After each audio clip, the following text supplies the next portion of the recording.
Now we'll hear from our final panel. We'll begin with Dallas Jessup, the founder of Just Yell Fire. Again, we thank you for your patience, and we appreciate your testimony.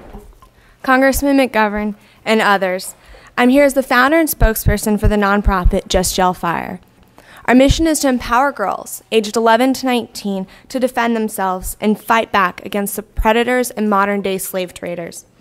These are the girls most targeted by predators and sex traffickers, who are then abducted, forced, or intimidated into the horrific circumstances that define this $100 billion menace. But we have a different solution to attacking this problem. It's a high-impact solution, and it has shown remarkable success in over 48 countries, and it's been working for over 1 million girls.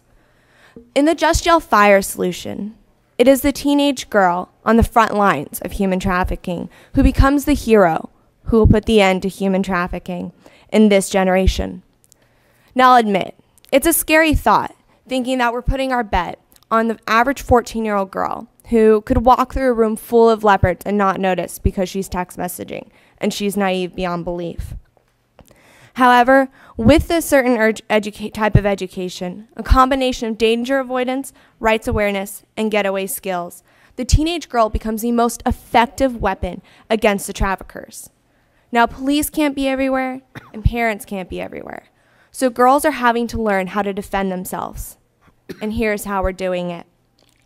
Now let me share what we've learned firsthand, what we're doing about it, the surprising results, and the 3 things we have learned. First, we take for granted that girls know that they have rights to stand up for themselves, that they can say no to verbal, emotional, or physical abuse, and that they can report violence against them.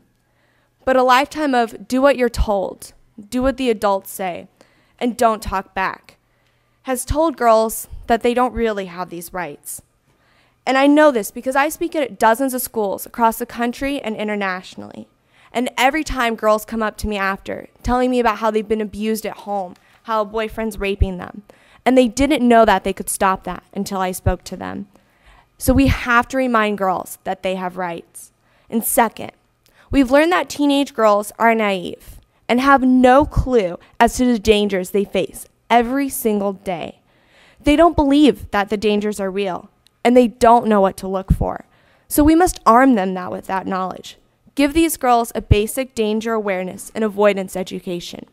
And third, anyone with a daughter knows that no matter how much you warn us not to get into difficult and bad situations, we're going to do stupid things. We can be pretty dumb, but I don't think, and no one in here can think, that we should have to die for that. So the final piece to this puzzle is that girls need and want getaway strategies so that they can save their lives and when they get into perilous situations that these traffickers create for them. Now that is the dangerous landscape that teenage girls live in, and here's what we're doing about it. Just Yell Fire started out when I set out to make a homemade video to teach my schoolmates some getaway moves, and I learned from studying Filipino street fighting. Well, the word got out that we were making a film to keep girls safe, and 30 days later, we had a 30 professional crew and 100 extras volunteered to help out. Even Evangeline Lilly and Josh Holloway joined the cause. Now, the police helped us with the safety awareness, educators helped us with the Girl Bill of Rights, and my martial arts coach helped get away some 10 fast learning getaway moves that girls can learn in an hour, like biting, eye gouging, ear tearing, and ear ripping. 60 days later, we put the Just Yell Fire movie online for free and formed a nonprofit to ship DVDs to any girl without internet access. And then it became one of the 10 most downloaded production-length films worldwide in its launch of 2006. And today we have given away more than 1 million downloads and DVDs in 48 countries, still at the rate of over 10,000 each month. For the example of the breadth of this thing, consider that 10% of our downloads are in Iran, Pakistan, and other countries that are not known for protecting women. And that's the movie, and we're working on the next one. The second way we spread Just Yell Fire is by speaking at schools, law enforcement, shelters, and women's events. An example of this was when we went to India last summer at 12 colleges, where trafficking is at a crisis level. Girls are being taken there, and there's minimal law to deal with it. They're sold from $1,000 to $15,000. Girls are scared there. 20,000 of them showed up to learn how to their life and the stay safe skills. They needed and demanded for information.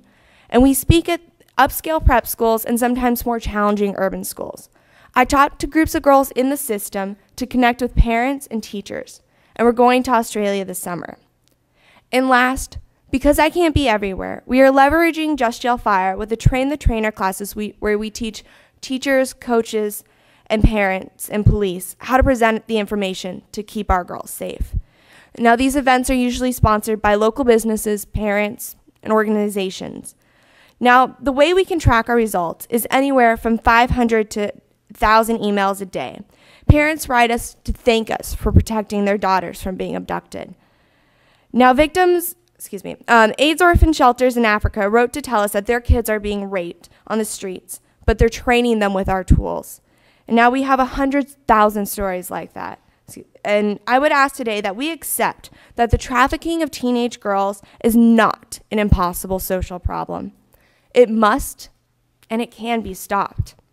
While trafficking takes many forms, abduction, forced labor, long-term slavery for profit, every one of those can be reduced or eliminated with an education-based system. Just Yell Fire has reached 1 million girls, the way you can get to 100 million. The really big answer is in the classroom. The premise is simple.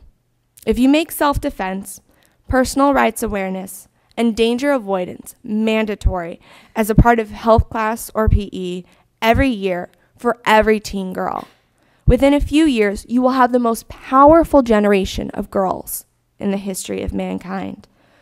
Girls who aren't easily tricked, intimidated, or forced into this process. A generation of heroes who turns the tables on the traffickers and predators. Now, can there be such a simple solution to this problem? MIT says yes. They adopted Just Yell Fire as a 4-credit course to spread the skills. The FBI says yes. They use it to train their daughters. Shelters in Africa, women's group in Pakistan, and law enforcement agencies in other countries, the New York Police Department Sex Crimes Unit, and groups across America are using this system to protect their girls. Now, the next step is simple. Substitute self-defense for dodgeball, and you can change the world. Members of the commission, thank you for the work you are doing, and thank you for the privilege of testifying. This is unbelievable, the unbelievable stuff that you're doing, and I think on behalf of the entire commission, we are very, very grateful. I have just a couple of questions. Ms. Jessup, you spoke about the Girls' Bill of Rights and how it changes behaviors. What is in the Bill of Rights, and how have you found that it changes behavior? The Bill of Rights is 24 rights, such as I have the right to assert my right at any time. I have the right to disagree with my date. It goes from anything. There's 24 of them. It just gives girls a reminder of what their rights are. And what this does is every time we show the film at a presentation, girls, they hear it and this veil and lifts for them saying, I have a right. And they come up after saying, I can defend myself now. I can go stand up and work against being abused at home. I can do this stuff. And you can see the change in them from becoming submissive girls to actually being active and proud to be a girl and be strong. That's great. Thank you. Well, I want to thank you all. This is a really wonderful panel, and I appreciate all of your work, and we want to do some follow-up with you. So if our staffs can contact you and on this issue about having the airlines provide more information to passengers and to airline attendants, I would like to work on that and see whether we can be helpful, and we'll follow up with the Department of Homeland Security. And before I close, I want to thank Elizabeth Hoffman and her team, and I want to thank, and particularly Allison McGuire, who was our point person on this hearing, and Hans Hogreffer, who's been incredible, and everybody else. But thank you very much, and this was a very powerful presentation. Thank you. Thank you. Thank you. The hearing is adjourned.